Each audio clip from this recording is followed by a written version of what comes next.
কিরে সুদেব, তোর বউ কতটা ডাক্তার হলো? বলি নাড়ি টাড়ি দেখতে শিখেছে? কেন কাকা, সে জেনে তোমার কি হবে? তোমার তো আর এক্ষুনি নাড়ি চেড়ে যাচ্ছে না। দেখো কাণ্ড, এসব আবার কি কথা? বলি খারাপটা কি বলেছি যে তুই এত মেজাজ দেখাচ্ছিস? আমাদের গাঁয়ের একটা বউ ডাক্তার হবে, শহরে গিয়ে লেখাপড়া করছে, তো তার খোঁজ খবর করবো না? আরে ডাক্তার হলে তো জানতেই পারবে। যাকগে, আমার এখন এত কথা বলতে ভালো লাগে না। তোমার কি কিছু লাগবে? একটা সাবান দে। তো ডাক্তার হতে কতদিন লাগবে? সে তো সবে মাত্র কলেজে ভর্তি হয়েছে কাকা, ডাক্তার হতে এখনো 5 বছর লাগবে। বলিস কি বাবা, এই 5 বছর ধরে সেই শহরে ভোরের গাড়ি ধরে যাবে আর আসবে? আজকেও তো ভোরবেলা দেখলাম সে ওই স্টেশনের দিকে যাচ্ছে। তুই এক কাজ করছিস, তোর দোকান চলাও যা, না চলাও তাই। তুই বরং শহরে চলে যা, তুই সেখানে কিছু করার চেষ্টা করে দেখ। বউ বেচারিকে তবে আর এত কষ্ট করতে হবে না। কেন? আমি কেন শহরে যাব? কি করতে যাব ওকে? অল্প বয়সের বউ, দেখতে শুনতেও মন্দ নয়, তাকে একা একা শহরে ছেড়ে রেখেছিস। কিসের থেকে কি হয় বলা যায়? কি হয়? হ্যাঁ, কি হয়? কি বলতে চাইছো তুমি? দেখো কাকা, শুধু শুধু আমাকে রাগিও নে, এই আমি বলে দিচ্ছি। এই দেখো, এতে তো রাগের কি আছে? তুই চিরকালে গণ্যমুখ্য তো গণ্যমুখ্য হয়েই থাকবি। আরে বলছি, তোর কচি বউ শহরে একা একা 5 বছর ধরে থাকবে। এখনই তার সব গায়ে একটু একটু শহরে হাওয়া লেগেছে, এই 5 বছরে সে আরো শহরে হবে। বলি তারপরে ডাক্তার হয়ে তোর ওপর কি তার মন থাকবে? বরং তার চেয়ে বলি তুই শহরে যা, তার সঙ্গে থাক, তাকে চোখে চোখে রাখ। নিজেও খানিকটা শহরে ফুলবাবু হ, স্মার্ট হ। আরে কখনো দেখেছিস যে ওই ডাক্তার বাবুয়ের তোর মতো মুখ্য দোকানদার বল? কাকা, জল ফেলার আসল সময় তো এবার আসছে।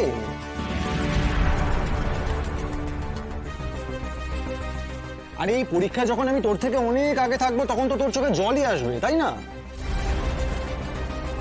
ভাই নীলাব্জ, তো সেলিব্রেশনটা একটু আগে হয়ে গেল না? মানে পরীক্ষার ডেট অ্যানাউন্সমেন্টে এটা জেনে গেলি যে তুই লাজমন্দির থেকে বেশি নাম্বার পাবি। একটু ভুল হয়ে গেল রে বিশ্ব। দেখ, ক্লাস শুরু হওয়ার আগে থেকেই আমি জানতাম যে আমি ফার্স্ট হব। আমি জাস্ট ওকে একটু বললাম এইসব ছোটখাটো ব্যাপারে চোখের জল নষ্ট না করতে। এইচএসে বেশি নাম্বার পেয়েছিল বলে খুব অ্যাটিটিউড নাও।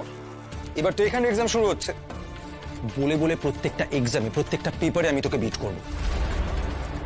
আমার চ্যালেঞ্জ রইল, তোকে লিখে রাখ লাজমন্দি। আর তুই যদি একটা পেপারেও আমাকে বিট করতে পারিস, তাহলে আমি... কিন্তু তুই এমন কথা কেন বলছিস? মানে আমি তো তোকে চ্যালেঞ্জ করছি না। তুই আমার থেকে বেশিই পাবি, তাতে আমার মান যাবে না। তুই শুধু চ্যালেঞ্জ করে এমন কিছু বলে ফেলিস না যাতে মুশকিল হয়।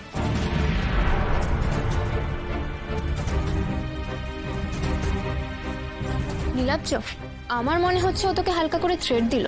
এই লাজমন্দি, কি বলতে চাইছিস তুই? চ্যালেঞ্জ নিয়ে আমি বিপদে পড়ে যাবো মানেটা কি? তুই কি বলতে চাইছিস চ্যালেঞ্জ নিয়ে আমি হেরে যাবো?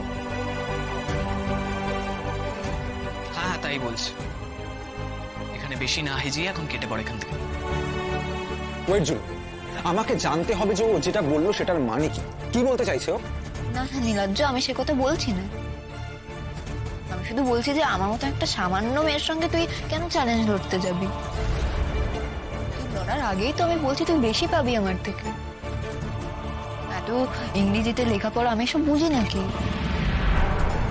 তুই তো বাংলার মতন ইংরেজি বলিস, তুই পাবি বেশি। হয়েছে, শান্তি, এবার ভাগ এখন। দেখ, এইসব ভয় পাবার ড্রামা আর তোকে করতে হবে। হাজার হোক র্যাঙ্ক কর, আমি পাস তুই ঠিকই করে যাবি, তবে শুধু পাসই করবি, তার থেকে বেশি কিছু না। বুঝলি তো? গাও কি ছড়ি।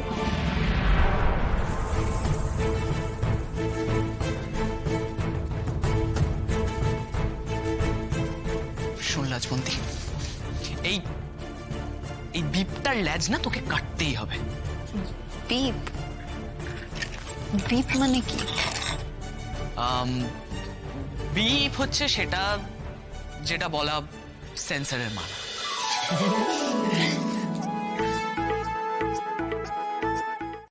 তুষার দিদি, তুমি কি বলছো গো? এইসব শুনে তো আমার মাথা বন বন করে ঘুরতিছে গো। এইসব চলছে তবে আমার পেছনে। এই রুনি লাজুর কলকাতায় ফেরার টান, এই জন্যই তবে তার সংসারে মন নেই কো।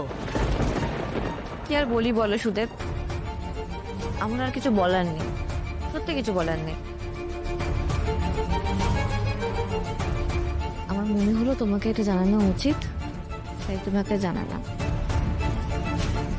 দেখো সুদেব, আমি তো খুব ভালো করে জানি যে তুমি লাজুকে প্রাণ দিয়ে ভালোবাসো।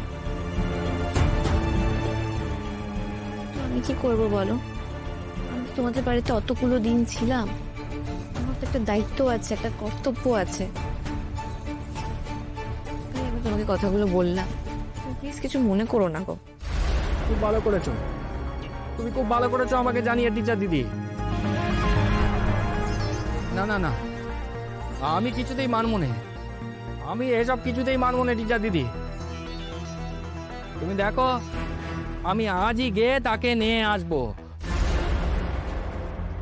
ঢের হয়েছে তার লেখাপড়া, ঢের হয়েছে তার ডাক্তার হওয়া। আগে সংসার, তারপর এসব ডাক্তার মোক্তা। কানে এ কথা উঠলে গোটা বাড়ি শুধু সবাইকে একবারে হতে হবে। ছি ছি ছি, লাজু, লাজু এমনটা করতে পারলে?